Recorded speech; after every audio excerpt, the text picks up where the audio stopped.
በስመ አብ ወወልድ ወመንፈስ ቅዱስ አሐዱ አምላክ አሜን። ክርስቶስ ፍለጋ ካብ ዝናይ ዲያቆን ሄኖክ ትምህርቲ ተተርጎመ ታሽዓይ ክፋል።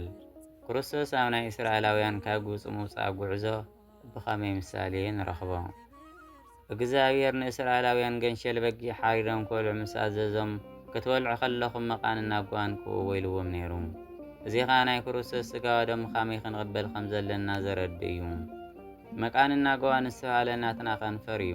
ስለዚ ስጋ ወደሙ ክንቕበል ከም ዘለና ዘረድእ እዩ። ናይ ክርስቶስ ስጋ ወደሙ ምስ ተቐበልና ናይ ዘላለም ሕይወት ስለ ዘለና መልአከ ሞት ብጥቓና እውን ኣይሓልፍን፣ ናይ ሞት እውን ኣይንሞትን። ዮሃንስ ወንጌል ምዕራፍ 6 ቁፅሪ 54።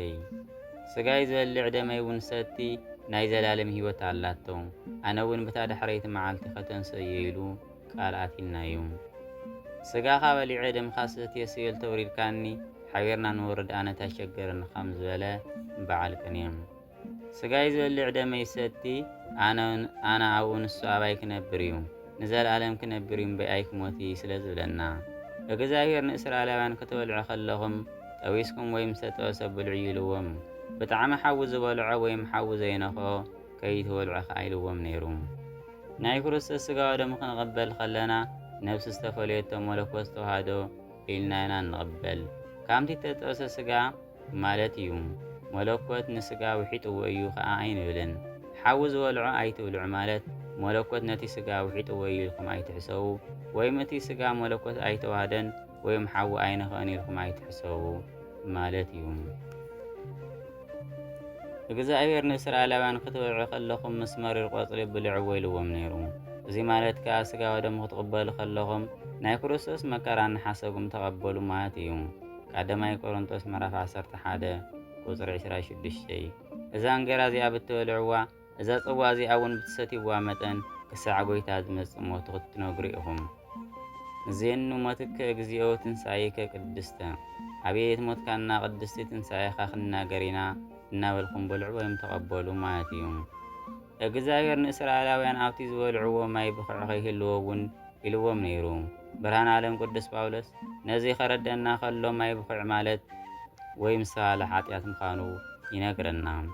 እግዚአብሔር ንእስራኤላውያን ክትበልዑ ከለኹም ሕቖኹም ተዓጢቅኩም ጫማኹም ጌርኩም ናብ መንገዲ ከም ዝኸድ ሰብ ተለተሎ ብልዕዎ ኢልዎም ነይሩ። እዚ ማለት ከዓ ስጋ ወደሙ ኩሉ ግዜ ተቐበሉ ማለት እዩ። ንምቕራብ ቆፀራ ኣይተብዝሑ፣ ንሞት ከም ተዘጋጀና ጽባሕ ከም እንመውት እናሓሰብና ብዘይ ስጋ ወደሙ ናይ ዘለኣለም ሕይወት ከም ዘይብልና እናሓሰብና ኢና እንቖርብ። ብርሃን ዓለም ቅዱስ ጳውሎስ ከዓ ኣብ ኤፌሶን መልእኽቱ ኣብ ምዕራፍ 6 ቁፅሪ 15 ሕቖ ምዕጣቕና ጫማ ምግባር እንታይ ማለት ምዃኑ ይረድአና እዩ። ደጊም ሕቖኹም ብሓቂ ተዓጢቕኩም ድርዕ ጽድቂ ተኻዲንኩምኩም ነቲ ናይ ወንጌል ሰላም ምድላው ኣብ ኣጋርኩም ካመሳና ኣቲኹም ደወሉ። ዓቢድኩም በትሪ ሒዝኩም ብልዑ ዝተባሃለ ከዓ መስቀል ንሓሰብኩም ተቐበሉ ማለት እዩ። ክትበልዑ ከለኹም ጋሻ እንተመጺእኩም ከይበልዕ ኢልዎም ነይሩ። እዚ ማለት ከዓ ዘይኣመኑ ዘይተጠምቑ ስጋ ወደሙ ክቕበሉ የብሎምን ማለት እዩ። ንኣይሁድ ዘይተገዘረ ኣይብላዕ ይገዘር ሞ ይብላዕ እዩ ዝበሎም። ንሕና ከዓ ዘይተጠመቐ ናይ ክርስቶስ ስጋ ወደሙ ኣይበልዕን ንብል፣ ምኽንያቱ ጋሻ ወይም ዘይኣማኒ ምሳኹም ስጋ ወደሙ ኣይብላዕ ስለ ዘለና። እግዚአብሔር ንእስራኤላውያን በሊዕኹም ምስ ኣተረፍኩም ኣይትሕድርዎ፣ ነቲ ዝተረፈ ብሓዊ ኣቃጽልዎ ኢልዎም ነይሩ። እዚ ማለት ከዓ ስጋ ወደሙ ምስ ተቐበልኹም ስለ ስጋ ወደሙ ጥርጣሬ ተሃሊኩም ብሓዊ ኣቃጽልዎ፣ ወይም ከዓ ኣእምሮኹም ንላዕለ ዝኾነ ነገር ንመንፈስ ንገሩ ኣሕሊፍኩም ሃቡ ማለት እዩ። ናይቲ ገንሸል በጊዕ ዓጽሚ ኣይትስበሩ እውን ኢልዎም ነይሩ። እዚ ከዓ ኣብ ስቕለት ጎይታ ቃል ብቓል ተፈጺሙ እዩ። ዮሃንስ ወንጌል ምዕራፍ 19 ካብ 32-33። ሽዑቶም ዓቀይቲ መጺኦም ማሕቖልቲ ተቓዳማይ ናይቲ ምስኡ ተሰቐለ ካልኣይን ሰበሩ። ናብ ኢየሱስ ምስ መጹ ግና ሽዓ ከም ዝሞተ ርዮም ማሕቖልቱ ኣይሰበርዎን። ነቶም ምስ ጎይታ ተሰቐሉ ክልቲኦም እግሮም ምስ ሰበርዎ ምስ ሰበርሎም ሞይቶም እዮም። ሰብ እግሩ ስለ ዝተሰበረ ይሞት ድዩ? ብዘይ እግሪ ዝነብር ኣሎ እንተኢልና ኣብ መስቀል ተሰቐለ ሰብ እቲ ዝዓበየ ፈተኑ ክስቀል ከሎ ንኽተንፍስ ኣዝዩ ዝሽገር ካብ እግሩ ሰፍ እናበለ እዩ ከዓ ዘተንፍስ። ክሞቱ ክደልይዎም ከለዉ ከዓ እግሮም ይሰብርዎም፣ ብድሕሪኡ ከተንፍሱ ስለ ዘይኽእሉ ከዓ ይሞቱ። ክርስቶስ ግና እግሪ ክሰብርዎ ምስ መፁ ሞይቱ ስለ ዝረኸብዎ ዓፅሙ ክሰብርዎ ኣድላይ ኣይነበረን። እዚ ከዓ ዓፅሙ ኣይትስበሩ ዝብል ትንቢት ንኽፍጸም እዩ።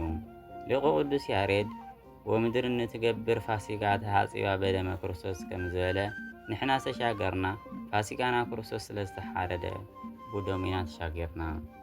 እስራኤላውያን ድሕሪ ባሕሪ ኤርትራ ምሽጋሮም ዝዘመርዎ ንሰብሖ ዝብል መዝሙር ንሕና እንዝምሮ ብዕለተ ዓርቢ ወይም ዓርቢ ስቕለት እዩ። ቅድስቲ ቤተ ክርስቲያንና ብሉይና ሓድሽ ኪዳን ኣጣሚራ ትርዳእ ስለ ዝኾነት ኣብ ዓርቢ ስቕለት ተፈጸመ ምስ ተባሃለ ንሰብሖ ለእግዚአብሔር ኢልና ክንዝምር ትገብረና። ምኽንያቱ ገንሸል በጊዕና ክርስቶስ ተሓሪዱ ነፃ ስለ ዘውፀና ስቕለት መዓልቲ ስለ ዝኾነ። እስራኤላውያን ካብ ግብፂ ነፃ ወፂኦም ማለት ግን ከነኣን ኣትዮም ማለት ኣይኮነን። ካብቶም ናብ ከነኣን ዝኣተው ኣብ መንገዲ ዝተረፉ እዮም ዝበዝሑ።